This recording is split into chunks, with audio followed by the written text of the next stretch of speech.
Hey, good morning, Eastern Oregon, and welcome to this February 26th version of AM Live on EOA. We're your connection to Eastern Oregon. We're glad that you're here.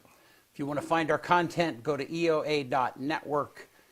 That takes you to a link tree where you can find the location of our Facebook, our YouTube, our Roku channel, and our website, and also a link where you can find all of these broadcasts or webcasts in podcast form later on.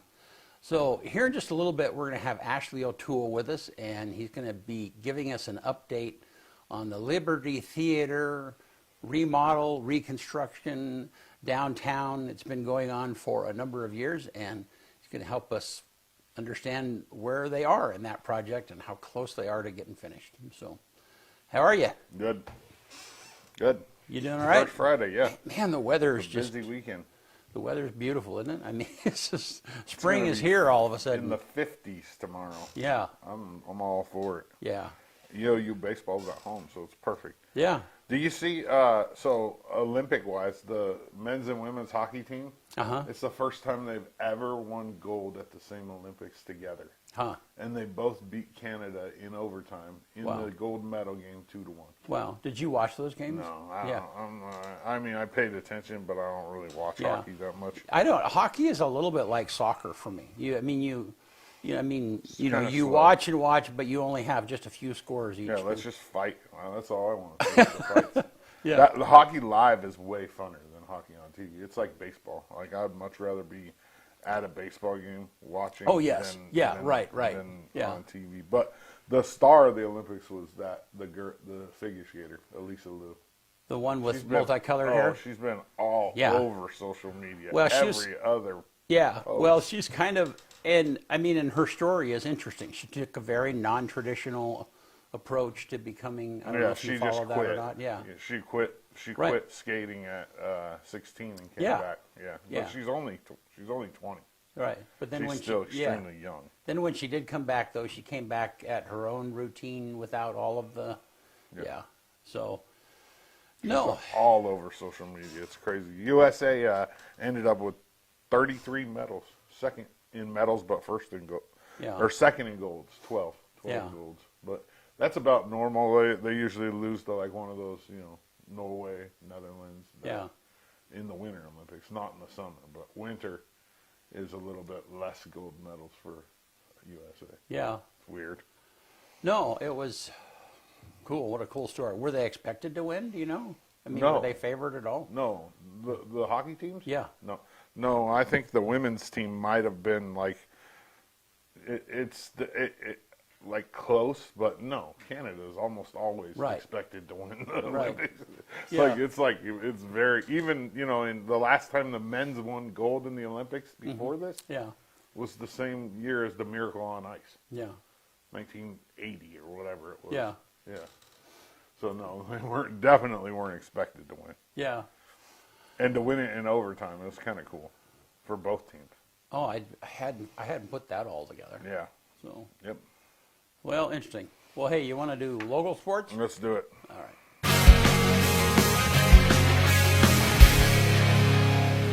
AM Sports Report brought to you by Hobby Habit in LeGrand.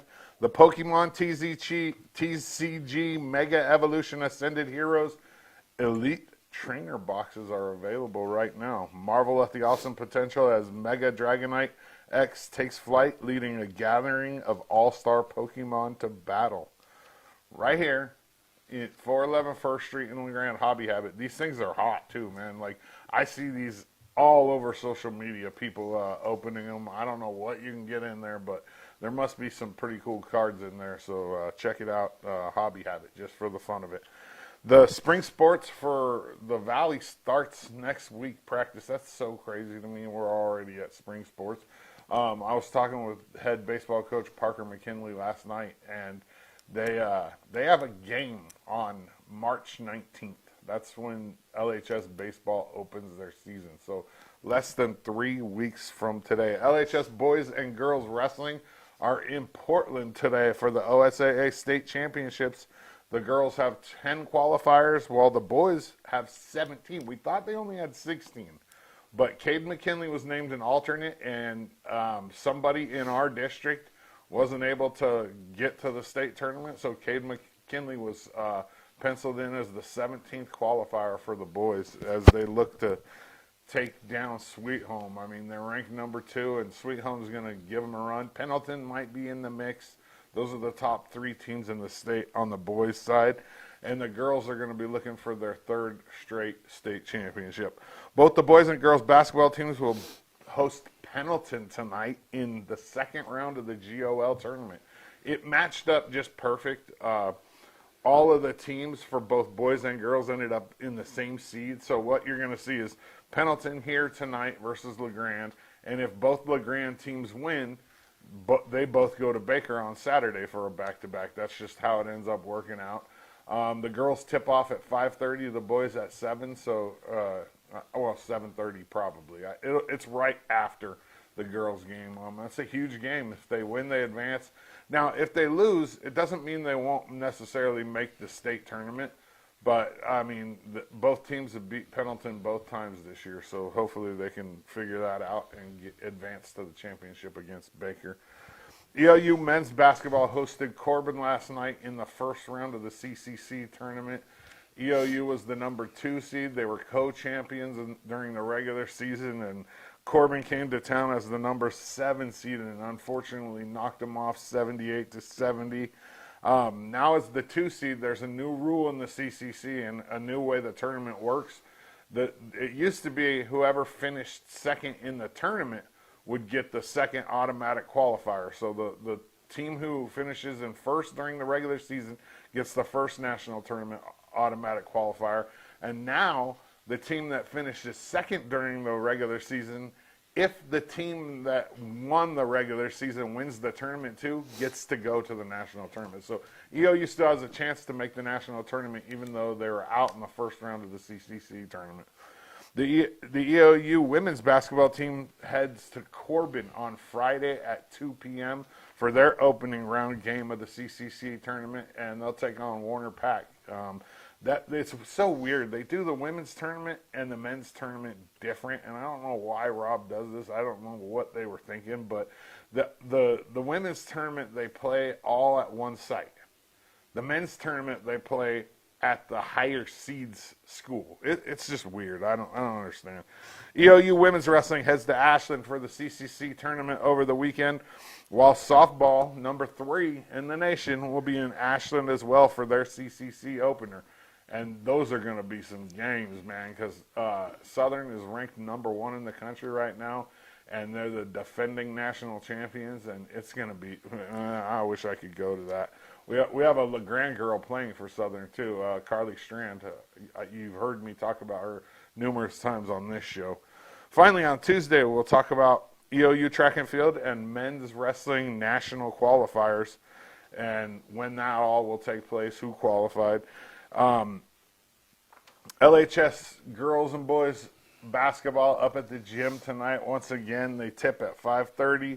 Get up there and support these kids. AM Sports Report brought to you by Hobby Habit, just for the fun of it. Thanks, man. Yeah. So you know that verbiage that you just read for Hobby Habit at the very beginning of your show? It had taken me. I'd have had to rehearse that. There was times. more of it too, and I just cut it out. Was there? Yeah, I was like, no, I'm not saying any more of this stuff. No, like, hey, there's Pokemon cards for sale. Yeah. They're the popular ones, and they GTC got them at Hobby Habit. 493. I just like, yeah. If you want a Pikachu EX foil, go to Hobby Habit. There you go. Oh yeah. Hey, thank you, Hobby Habit, though, for that verbiage is being courtesy of Joe. Yeah, was it? Yeah, I don't write that. That's what he posts on social media, and I just steal it. Yeah, I'm sure there are some. You know, there are kids out there like, oh Yeah, man, he's got the B's, not the A model, but the B. You know, I mean, yeah. Well. Oh, there's kids, if they know that those Pokemon cards are there, that they're extremely popular. Like people fighting over them in stores. So Interesting. yeah. All right. Well, hey, let's take a look outside. It's pretty this morning. It's going to be a beautiful day today, I can tell. And things are budding. I drove over to Baker City yesterday, and nice, beautiful drive. All right, let's take a look, Bennett, at that weather graphic. Thank you. So 55 today, 29 tonight, and 59 tomorrow, sunny. Even warmer than we thought. Yeah, that's almost 60 degrees tomorrow. No rain in the forecast. Yeah, That's and the then best part. over the weekend, looks like it's nice and warm, not much moisture in the forecast, which is good and bad, but it's just what it is. All right. Well, hey, thank you guys. So we're going to take a quick break, and we will be back with Ashley O'Toole, the board chair for the Liberty Theater Foundation. We'll be right back.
Eastern Oregon is full of interesting people, with interesting minds and interesting things to say. Here at EO Live, we're committed to connecting you to these intriguing people with EO Talks. We let our special guests share their ideas and life experiences with deep, open, engaging, and inquisitive conversations. You'll also be informed in depth on some of the most recent and relevant events, issues, and more. EO Talks on EO Live, your connection to Eastern Oregon, now on Roku.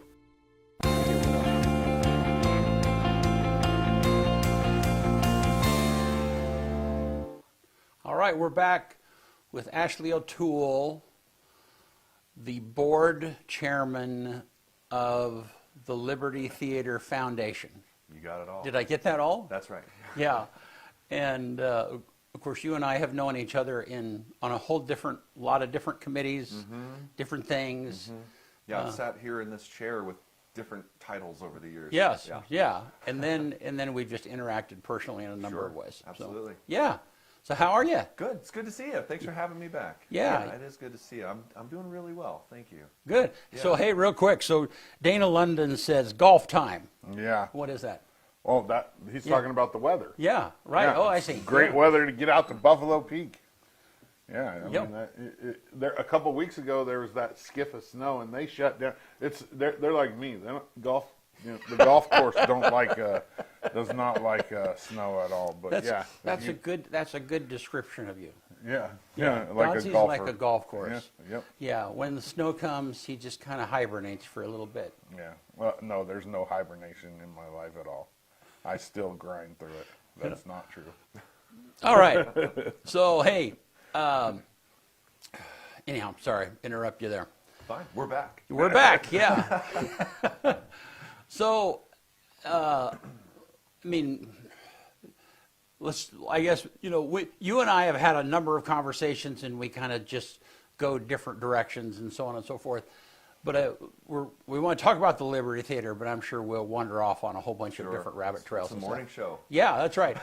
So kind of catch me up to, I don't know, give us a little bit of historical context of when this was started, how did you get involved, and kind of where we are. Yeah, fair enough. So, well, Liberty Theater, the building was originally built in 1910. The theater ultimately shut down in 1959 and was converted into a commercial space for a very long time, up until at some point, eventually I should say, the Liberty Theater Foundation was founded in 2012. Okay. and I was not an original member. I had actually just moved to LeGrand at the time. And several years had gone by, though, where that sort of project caught my attention. You know, when I was first moving to LeGrand, I very quickly wanted to become involved in the community and see what kind of projects were out there, see what was on the horizon for LeGrand, and try to be a part of things. Eventually found my way onto the Liberty Theater Board in 2000 and I believe 17 or 18. And that was right as the foundation had gotten started on a lot of the demolition work. You know, I think 2016 or so was when the tenants that had been in the building moved out, and the foundation really started to undertake a lot of the demolition work. They removed everything about it that was the commercial space. Now, who owned the building? Did they? Well, it was actually right there, kind of not long after the foundation's founding, that the Liberty Theater Foundation took ownership of the building from the city of LeGrand. Ah, okay. It had been city property for Okay. a while. Yeah, and those tenants were tenants of the city, you could say. Yeah.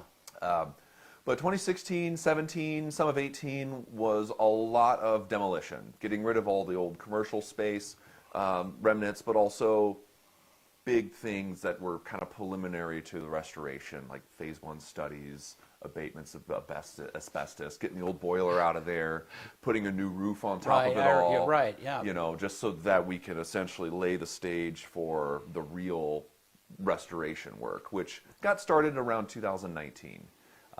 That's around the end of 19 is when I also took over as board chair. At that point, the function of the board was also in transition. We had gone from several years of planning and estimating and fundraising to actual construction management. And so there were a number of, let's call them legacy board members that had felt they had done their part as well with the planning and the moving and shaking and fundraising aspect of the board. And were less interested in overseeing a construction project and being construction management. So at that point, I had been on the board already for some time, and I have just personal experience with construction management from being in the Navy Seabees, doing a lot of construction, wartime and peacetime construction with the Navy.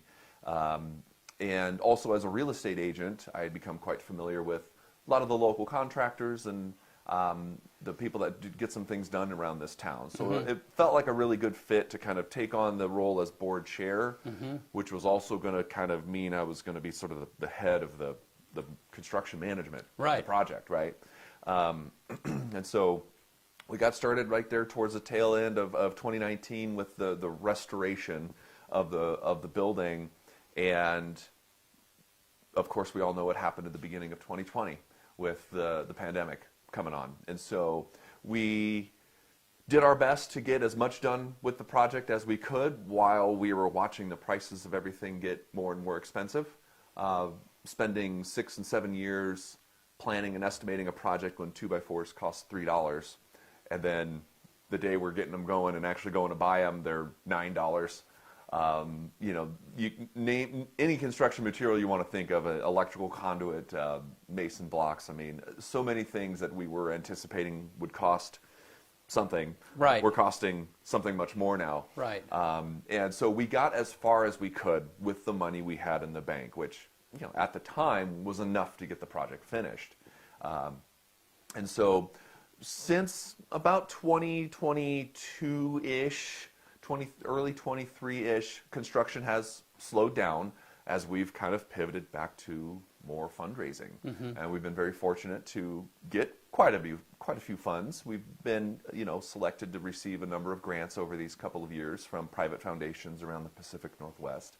But as we are fundraising for those first few years, especially after the pandemic, as we're fundraising, we're kind of chasing this goalpost that's getting further away as things are continuing to get more expensive with inflation and you know, tariffs and all the things that made everything more expensive that everybody felt. Right. We felt it too. And as we're fundraising, we're just seeing that mark get further away. So where we're at right now is we're potentially here on the brink of getting ourselves a contract signed in the next couple of months here that will get the theater not to 100% fully restored, historic restoration, but open. An occupancy permit. Okay. You know, working bathrooms and exit signs and things like that. The seats would be installed, and we would be able to start running limited programming, potentially not even to the full occupancy of the building. Right. But we'll be able to meet the standards of, you know, fire, life, and safety standards and ADA standards that would allow the building to open for business, while we then kind of continue to push for a full restoration of the building. Yeah. So who determines, talk a little bit more about occupancy and Yeah. who gives that stamp, and what are the things that absolutely have to be in place before you Yeah, say yes? good question. Yeah, and it's funny is there's a lot of oversight on a project like this because it's a you know, a historically contributing Right. building within a national historic district. So the federal government has something to say as far as you know, the Department of Interior standards towards historic restoration. The State Historic Preservation Office has oversight on making sure we're adhering to those outlines. But then ultimately, the City of LeGrand, you know, the building department, they're the ones that give us the occupancy. Yeah. So it's always been a juggle between making everybody happy. You know, there's some decisions that we have to make in the interest of getting an occupancy permit that might not jive with the state or the federal's, you know, guidelines on historic restoration, and we just say, well, we can't have both. When you can't have both, we default to, you know, what gives us an occupancy permit. Right. And so just to sort of answer your question, you know, think about think about walking into any kind of standard commercial building, you know, whether it's an office building or retail or a restaurant. You've got exit signs that have to light up, you know, fire escapes, fire alarm systems, sprinkler system. You have to have a working climate control, HVAC system, heating and AC. The bathrooms, including an ADA bathroom.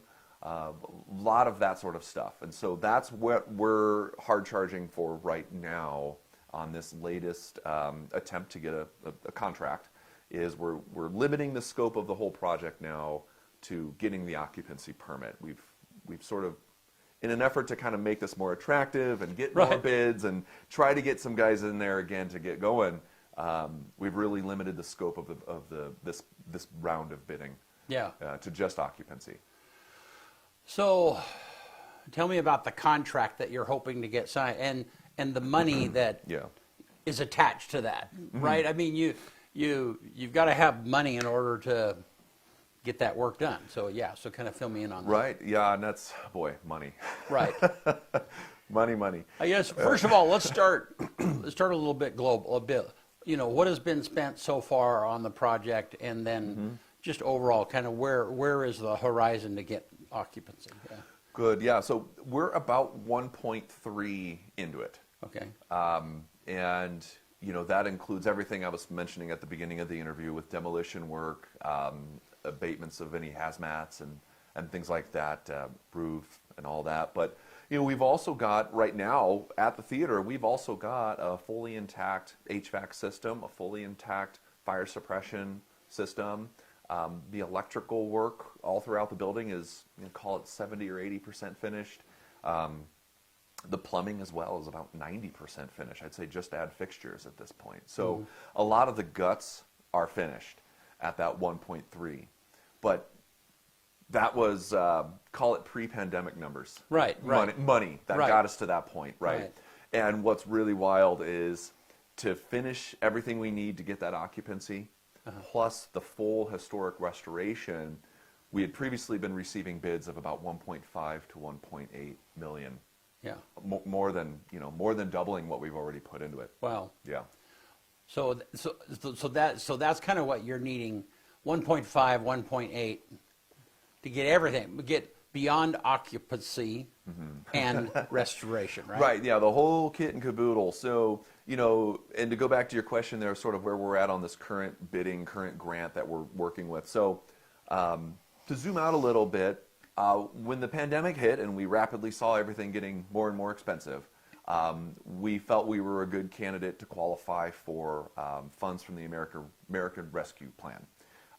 We had a very good and, you know, true, accurate case that the the project was now a heck of a lot more expensive. Right. And so we put in a grant application with the federal government, got the grant of $585,000. I just tend to call it $600,000 to finish this project. The problem with the federal, one of the problems of the federal government is what a slow-moving machine it can be. We applied for that grant in Q4 of 20. We found out in 21 over the summer that we had gotten it. And we're all very, very excited because at that point we're saying, yeah, the project's about 600, 700,000 more expensive. So boom, we got, you know. Then began the 3 years of getting ourselves, our project and our foundation qualified to receive federal funds per the, you know, federal procurement rules. It was the first time in our existence that the foundation was receiving federal funds.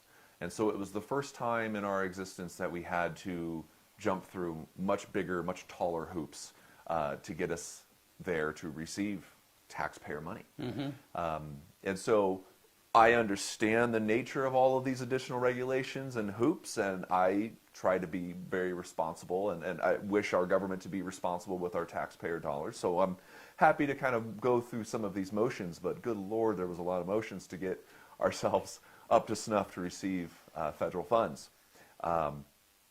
All the while, that 3 years of hoop jumping, we'll call it, things were still getting more and more expensive. Right, you right. know?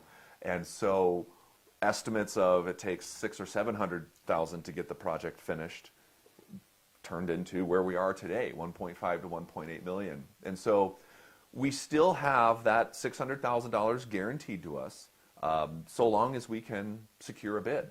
So where we're at right now, actually today, we are out for bid, soliciting for, we have an invitation to bid out in a lot of the newspapers in the Pacific Northwest right now, in the, you know, the bulletin, in the community bulletin sections of the newspapers, stating that we've got this project out to bid. Up until the end of April, actually, we're hoping to interact with contractors that are interested with the project, host them at the theater for tours, answer questions, and at the deadline at the end of April, we're hoping we can receive some bids from contractors and select one that ideally falls underneath that $600,000 mark, because that's the money we're getting from the Fed is the $600,000. So we really need the bids, one of the bids to come in underneath that. And you're hoping then that $600K that you spend will at least get you to being able to have people come in the door. Right. Yeah, exactly. So we already, we know it's not realistic to get the project finished for that number. It was realistic back in 2021. Right. But today, it seems like it's enough to get us that occupancy permit. Yeah. Wow. What a jungle that is. Yeah. You know, this is our third attempt at going out to bid. I Yeah. mean, we originally went to bid the first time in 2024 in August. We received a single bid of $1.5 million from a contractor in Portland. We discovered, though, that a lot of that came from their housing and their per diem, sending a dozen people out here for a few months to get this project finished with their hotels and things. Yeah. But what was unfortunate was we received just the one bid. Three would have been good. Three would have been in compliance with the federal procurement rules. Yeah. We made a second attempt. We went back to the drawing board, you could say. We reduced the scope of the project a little bit. We did some other fundraising. We raised another $350,000 of our own, on our own there again, and reduced the scope of the project. Went out to bid a second time with a promise that, we know right now the grant contract shows us getting $600,000. But a lot of other projects that were recipients of ARPA funds across the country were getting a little fed up with what I was talking about earlier, the bureaucracy of it all. This was a new pot of money, so the rules were kind of forming as they went, and we were always kind of chasing that as well. So a lot of projects around the country kind of washed their hands and said, never mind. And that pot of money got a lot bigger, or I guess you could say that pot of money wasn't getting spent as much as they had anticipated. So we were given some really great news saying, hey, we know things are, from the feds, we know things are more expensive than they were at the beginning here. Because a lot of people are walking away from this money, though, now we have more money to give you. You know, follow these steps, you know, raise some more money, reduce the scope of the project. When you go out to bid the second time, we will fund the lowest bid. It doesn't need to be 600 anymore. We will fund the lowest bid with the understanding it's probably going to come into that 1.5, 1.6 number again. Yeah. Which was great news. It gave us, Right, you know, right. a lot more jet fuel now. We can hit it hard. We've got a lot of promise here going in. That ultimately turned out to be not true, we found. We went out to bid a second time. We got bids again. And sort of how do you say, they changed their mind, took back the promise. It was true in 2024, but it wasn't true in 2025. Oh, that's too bad. And so here we are going out a third time right now, but at this point, again, with a drastically reduced scope. Yeah. Understanding that there is no promise of additional funds from that 600 that we got, you know, the promise we had made to us in 2021. That is the number that we have to work with today. Yeah. Yeah. So, well, we really want to put the call out there to contractors all across, really, the tri-states, which is who we get interest from, Oregon, Washington, and Idaho. We have contractors contacting us with questions, wanting to get a tour of the building. We're at a point where, you know, if we don't get the bid this time around, we won't have enough time to make a fourth attempt. You know, there is a deadline that money's got to get spent, sort of a use it or lose it. So we're really putting emphasis on kind of this Hail Mary attempt here, and that's another reason why we also drastically reduce the scope of this project, of this bid, to just try to make it more attractive to more contractors who aren't going to have to worry so much about the historical restoration aspect, and hopefully just a commercial construction project like they're used to. Yeah. Yeah. Well, cool. Well, let's take, do you have those pictures, Bennett? Did those, okay, we good. Saved, all right. Hey, I all was right. worried for a minute that it's like, Domino's oh, pizza. yeah. All right, and so. Yeah, so we're here on the facade of the building, and there was a lot of work done in the facade of the building too. You know, like you said, Dazzy, it was a Domino's Pizza there for a long time. You can see all of the framing is done in the building. There are no more 2x4s. There's no more framing work left to do in the entire building. So a lot of this project now is covering it all up. You can see electrical work is all roughed in and nearly roughed in and ready for sheetrock. The floors are ready for floor coverings. The bathrooms are done and ready for fixtures as well. We're looking at a good shot of the stage here. Now stop there for just a sec, Bennett. Go ahead. Yeah. There you go. It's kind of there's some junk there too, right? There's a lot of extra materials and stuff in the project for the project already on site, including a lot of the sound and light packages. You know, we've got a modern sound, modern light package ready to go in the building.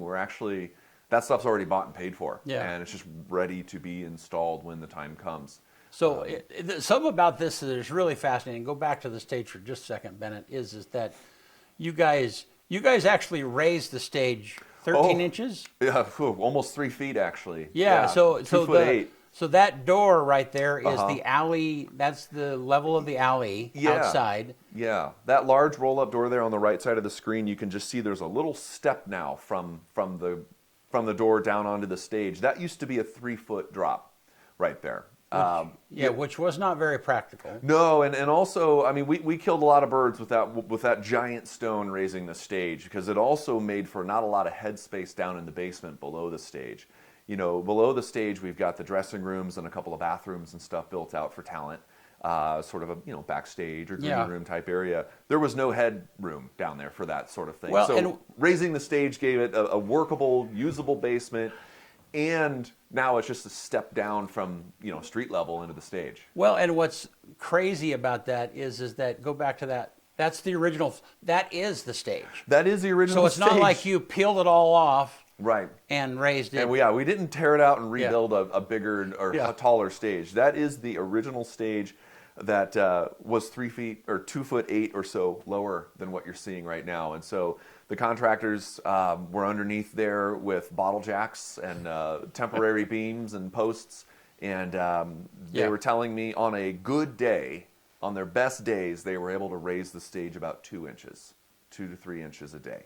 Yeah, that's crazy. Yeah, and so that was a pretty painstaking process because, if you raise one side of the stage too much than the other side, you start to get, you're starting to put undue stress on those Right, yeah. beams and things down there. So it was really, really critical for them to get it all raised kind of all at the same time, a little bit at a time. Yeah, Yeah, that's huge, bizarre. huge project. All right, so go ahead and go back, and then this. So this is kind of where you are. Yeah. Yeah, so I took Bennett there to the theater yesterday, and we took a look around and let him snap some photos, including this one. So as you can see here, we're standing on the stage.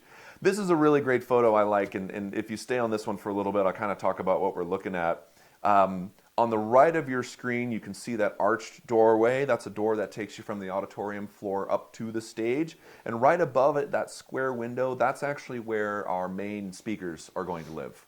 We're going to have a nice window sort of over the front of that that's going to kind of fit with the style of the theater as well. As you look out across the left, you're looking across the depth of the auditorium. You can kind of see where those doors are on at the top of the auditorium level with the curtains there. That's the doors that go out into the lobby.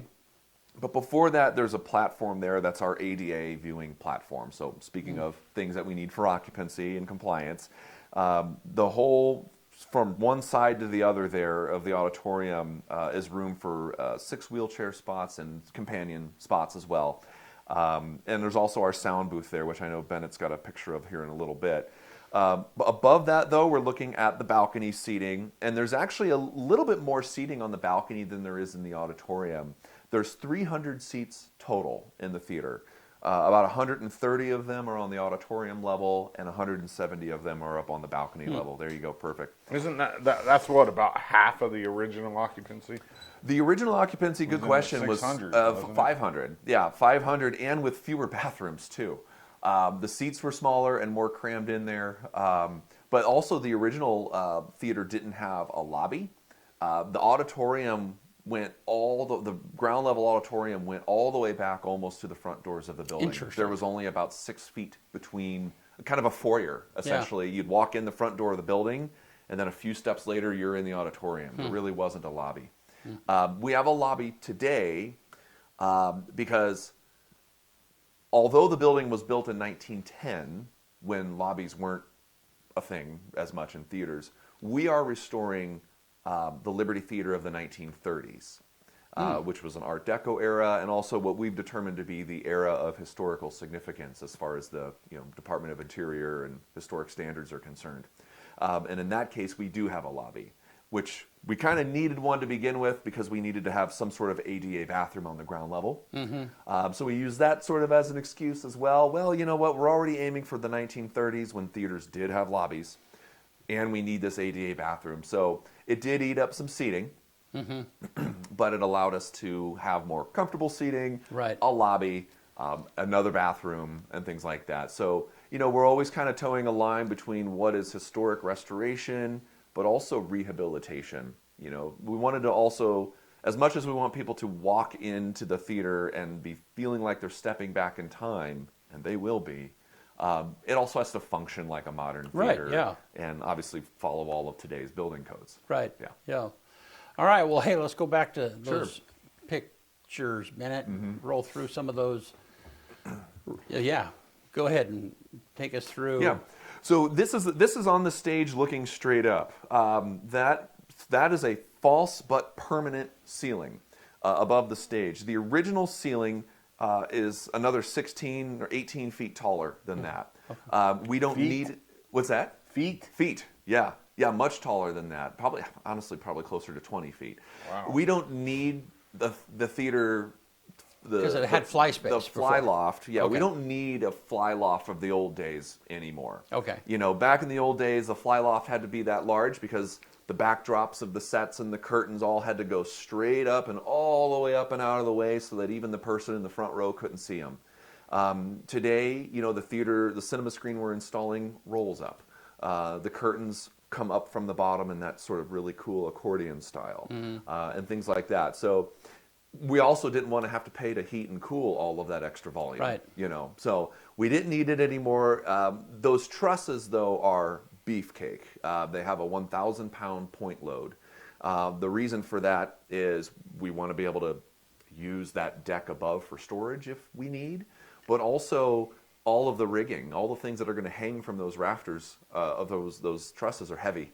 And so, towards the front of the stage, we even doubled up on the trusses because we already know the grand curtain, the cinema screen, the front light truss are all going to be hanging off those first 2 or 3 trusses. So very, very beefy, Yeah. very overbuilt. But you can see here some of the evidence of this fire suppression system as well as a result, with that being there. We had to put fire suppression up into the fly loft, even though we're not using it.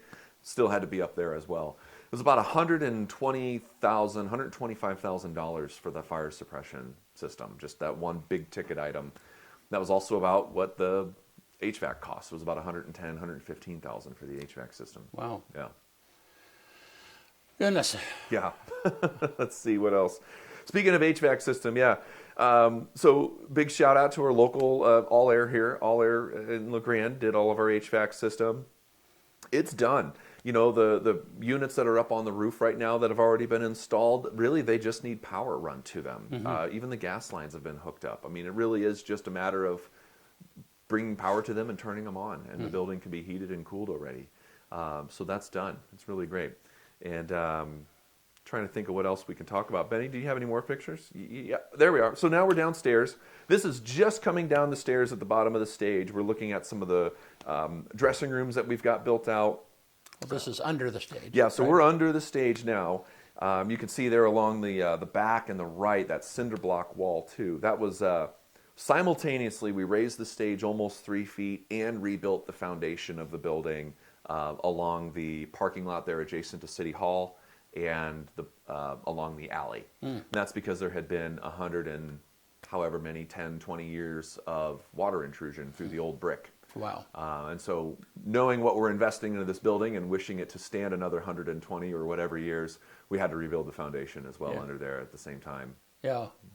Good. All right. Keep going there, Benny. Yeah, it's been just a massive project. We're upstairs in the mezzanine lobby looking at one of the bathrooms. This is the women's room. You can see the on-demand water heaters already installed as well. Again, just add gas, just add power. But the plumbing, as I mentioned, has been roughed in and even passed pressure tests. I mean, it's finished. And there's 2 bathrooms on the mezzanine level. Those are the original bathrooms, and that's all there used to be. There was in the men's room was a single toilet and a urinal. The women's room had 2 toilets.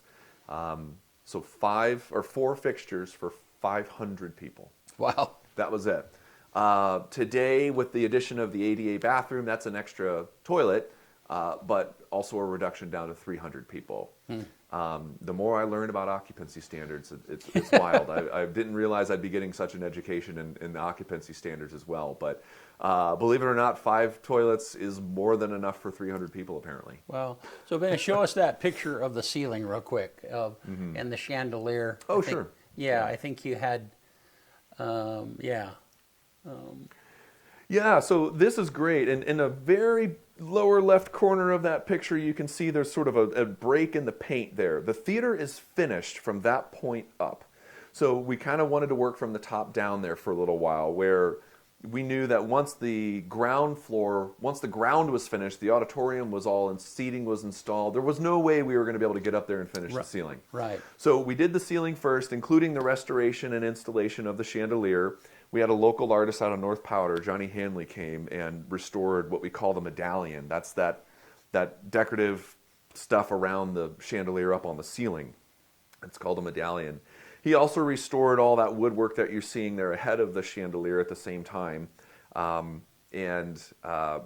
Those colors that you're seeing, that green, that tan, those are the colors you're going to see throughout the theater. Even the red and the gold that you see at the local hardware store, we've got all of our paints saved as Liberty Green, Liberty Beige, Liberty Red, Liberty Gold. So it's not going to be hard to find them. But yeah, the theater is sort of done from that point up. So and we were really excited to kind of reveal that to everybody, because that's really the first time that we had something that we could show the public. This is what it's going to look like. It allowed people to not have to use as much imagination anymore. Yeah. As far as how amazing it's going to look. Wow. And that chandelier is 1910 original chandelier from the construction of the theater. And as I mentioned at the beginning here, when the theater closed down in 1959, and they just somebody just came and converted that entire building to a commercial space. That theater just hung there. They just turned the light off and that's it. I was going to say, I was never in that space, but Domino's was in there for Yeah. a long time, right? Yeah. And so then if you walked out of the back of the Domino's space, you were walking into some kind of an open, I mean, right? Yeah, they had put a false floor all the way across the building from front to back. Oh, okay. So the whole as the auditorium goes down, kind of subterranean, Right, yeah. that was all covered. And even as low as the stage was, the false floor that existed for almost 60 years was all 3-something feet above the stage even. Oh, interesting. Yeah, so, and then likewise, a false ceiling stretched almost the entire length of the building as well, actually Wow. to the stage. So from the front of the building to the stage, there was also a false ceiling that was just a commercial ceiling. Think of just what you've got at offices everywhere Yeah. with the drop Suspended ceiling, and suspended ceiling. And if you push that up, you would see Yeah, that's and- right. Right. Most of the time when you have those drop ceilings, you'd push up a tile and you'd see maybe a 2 or 3 feet above Right. you was the real ceiling. In this case, for a long time, you'd push one of those tiles out of the way and you'd see all the way to the top of the auditorium. You'd probably get a look at the chandelier up there and everything. how bizarre. It was wild. And, that coupled with the fact that the out front, the canopy was gone, the blade sign was gone, that blonde brick facade that we've restored, we had to restore it because it was all demoed out and turned into just your classic kind of aluminum frame glass commercial storefront. Wow. And so, yeah, it was wild. There was a long time where I think people forgot that was even a theater. The front of the building did not resemble a theater at all. Well, I remember when the project first, people started talking about the restoration of the Liberty Theater. It's like, where is that? I mean, I had no understanding of even where that was. Right. Well, it was Yeah. it was commercial space longer than it was a theater. Right. Yeah. That's It right. really was. Yeah, that's I mean, right. like- Yeah, it was a theater for only 49 years. Yeah. Yeah, and it was a commercial space for over 60. So those windows, so the windows that are above the foyer now. Uh-huh. So during the commercial, when that was a commercial space, those were, I mean, those pretty much stayed just like they were, right? Yeah. Yeah, preserved in place, I guess you want to Yeah. say. I don't know. Yeah. But that's why we were really excited when we did a lot of that demolition and got rid of that false ceiling. And we Right, can yeah. kind of stand on the stage and see the grandeur of the auditorium again. We were really pleased that, that upstairs level, especially that upstairs mezzanine lobby, was really, you were walking into a time capsule. I mean, the carpet that was down, and I mean, it was wild. It looked like somebody just turned the lights off 60 years ago and walked out of there. Bizarre. Yeah. I got a question about it. What is it, Dodzy? Where's everybody going to park? Ooh, brother, are we going to talk about the downtown parking Well, I problem? mean, I don't want to get all the way into that, but I think 300 seats. What are they going to just park in the alley? I mean, Oh, buddy, that's a good question. No, I do not know. I'm sure you've thought about it. What I can say is that at the time of the theater's existence, when it was a theater, downtown had angled parking on Adams. 100%. And people just walked more anyway. Right. Somebody would be happy to walk to the Liberty Theater from deep on the south side and never even get in their car to begin with. It's going to be a little different this time probably around. rode horses too. Yeah, no kidding. This time around, it is going to be a little different, not just because of more people are driving cars and there's fewer parking options downtown, but also there's not a lot of theaters like this in existence. Particularly in Eastern Oregon, you've got the OK Theater in Enterprise, you've got the Elgin Opera House in Elgin, but those theaters are going to be. Our theater is going to be looking at a completely different kind of programming and a much bigger sort of regional draw. We fully expect and hope that people are going to be driving to Liberty Theater from all across Northeast Oregon and Southeast Washington and things like that to see what we've got. And if I can speak to programming for just a sec, reminds me. Versatility is the name of the game. So, we see theaters like the Elgin Opera House, for example, not as competition, but as partnerships, sort of colleagues in this industry. The Elgin Opera House is great at putting on their live theater productions with big budgets. If you've gone to the Elgin Opera House and you see what they do with their set design and their lighting design and all of the rehearsals and the intensity that they put into those productions, we're going to let them do that. They've got that figured out. And you and I have both been involved in those Absolutely. shows. Right, and we're going to let the Opera House continue to do that sort of stuff, And what the Liberty Theater is going to do, though, is our two most prevalent kinds of programming are going to be cinema and live music. But we're also hoping and wishing to do lower production live theater. If there's a Shakespeare company out here that can do Hamlet with a chair, that would be great. They're welcome. We have a partnership, though, with the Missoula Children's Theater, which is a really amazing traveling theater company that just doesn't need a lot of production. We'll be able to host them. We have partnerships with the Grand Ron Symphony Orchestra. And when you say doesn't need a lot of production, doesn't mean it's not building a set. They're not, Right. Okay. Right. So we're going to have all of the lights, the light system, light and sound system that you're going to need for a production like that. But again, going back to the Elgin Opera House, when they're getting ready for a play, they're rehearsing at the theater every night of the week, it seems like, for several weeks or months leading up to a show, because that's all they do. Right. The Liberty Theater is going to be doing a lot more. We want to have cinema at least 2 nights a week. We want to have live music at least 1 or 2 nights a week. We have partnerships with Eastern Oregon Film Festival. We're going to be the main theater and show house for their films. We have a partnership with the Grand Ron Symphony Orchestra, our local symphony here. Yeah. They've got their chamber series, smaller production, 4, 5, 6 folks playing music. That could be a monthly. We hope that the whole symphony will play at the Liberty Theater at least annually. They got a great relationship with EOU that they play at here at McKenzie Theater. But like I said, versatility is going to be the name of the game. We want the theater to really be ready for just about anything. And that's also why it's important that we've got that basement under the stage built.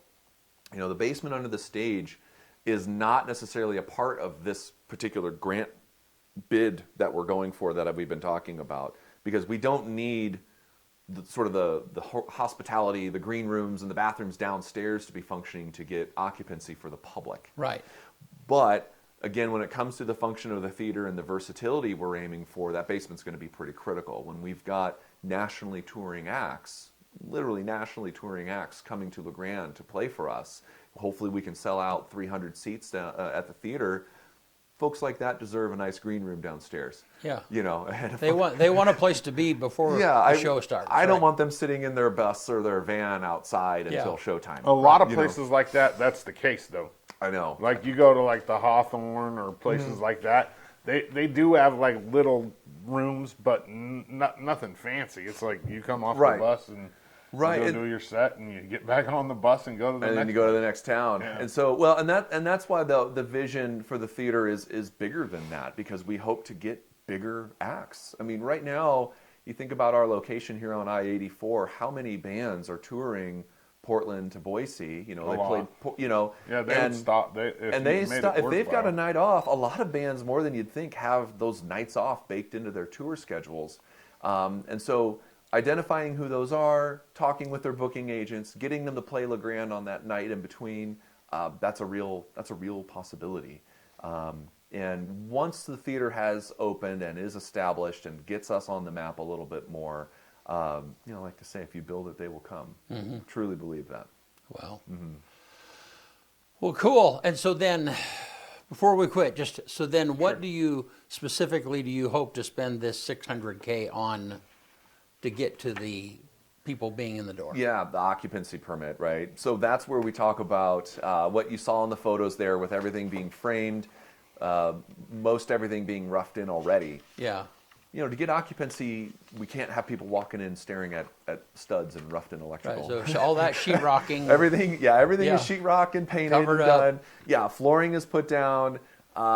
Flushing toilets, illuminated exit signs, working fire alarms and sprinkler systems and things like that as well. When we look at the drawings here of what we've got that needs to be done, there's a lot of minutia that is just things that were 80% completed. We just got to get them to 100, and so that's why occupancy, dare I say, only is going to cost us $600,000. Yeah. this day and age, if we were putting in all that electrical and plumbing and HVAC new today, Yeah. we'd be looking at much more than 600, Yeah. But luckily we've got so many of those big ticket basic functions of the building already paid for and installed. So we're really just looking for wall coverings, floor coverings, flushing toilets, exit signs, and things like that. Wow. Yeah. Well, awesome. Well, thank you, Ashley. Yeah, Brent. Thanks for doing this. And Absolutely. yeah, and not just you, but the people over the years that have had the vision, the people that started and dug it out, Yeah. and then they've kind of handed off the baton of leadership over a period of time. So Yeah, I have a lot of respect for my predecessors, the folks that started the foundation, because I think about how much ambition and vision it took when we're in 2012 and there's a Domino's Pizza in that building. Yeah. And to walk in there and have to really use a lot of imagination to see what that place could really be. Yeah. And to kind of band together and get it rolling. It took a lot of determination off the get-go. And right now, myself, the board, the determination continues. Right. It's been an arduous labor of love, but we do love it, and we're determined. Yeah. All righty. Well, hey, thank you, man. Yeah, Brent, thanks Yeah. so much for having me. I Yeah. really appreciate it. You want to get us out of here? Let's do it. On this day, February 26, 1863, Abraham Lincoln signs the National Currency Act, which establishes a single currency in the United States.